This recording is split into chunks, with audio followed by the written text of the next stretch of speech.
నాడు పార్టీ ఫిరాయింపులు ప్రోత్సహించింది కేసీఆర్ అన్న సీఎం రేవంత్ వ్యాఖ్యలకు కౌంటర్ ఇచ్చారు. వారిద్దరి మధ్య డైలాగ్ వారిప్పుడు చూద్దాం. 61 మంది ఎమ్మెల్యేలను ఎమ్మెల్సీలను ఎంపీలను తీసుకున్నాడు. ఫస్ట్ తెలంగాణ అమరవీరుల స్తూపం దగ్గరకు వచ్చి ముక్కు 3 ఇంచులు అరిగేటట్టు నేలకు రాయాలి, అమరవీరుల స్తూపం ముందర చేసిన తప్పులకు క్షమించమని.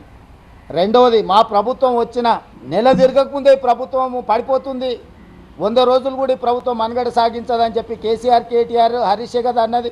దానికి వంతబాడింది బీజేపీ కదా. ప్రజలు ఎన్నుకున్న ప్రభుత్వం 65 మంది ఎమ్మెల్యేలను గెలిపిస్తే మెజారిటీతో ఉన్న ప్రభుత్వాన్ని 3 నెలల పడగొడతామని బీజేపీ, బీఆర్ఎస్ రోడ్ల మీద రంకెలేస్తుంటే మరి గాలికి వదిలేయాలన్నా? వాళ్ళు ఎటు చేస్తే అట్లా?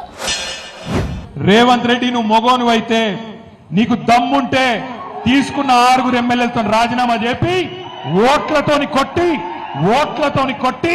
ఆ 6 కూడా శాశ్వతంగా రాజకీయ సమాధి చేసే బాధ్యత తెలంగాణ సమాజం తీసుకుంటుందనే మాట నేను విజ్ఞప్తి చేస్తున్నా. ఆ 6 రాజీనామా చెప్పి ఎలక్షన్లకు రా, జగిత్యాలకు రా, జగిత్యాల ప్రజలు సమాధానం చెప్తారనే మాట నేను విజ్ఞప్తి చేస్తా ఉన్నా. ఇంకొక మాట, ఒక్క రేవంత్ రెడ్డే కాదు, కాంగ్రెస్ వాళ్ళందరూ మాట్లాడిన శుద్ధపూసలు లెక్క. ఒక పార్టీలో గెలిచి ఇంకో పార్టీలో ఫిరాయిస్తే ఆటోమేటిక్ డిస్క్వాలిఫికేషన్ చేస్తా అని నరికిండు రాహుల్ గాంధీ. ఎక్కడనో కదా హైదరాబాద్లోనే తుక్కుగూడలా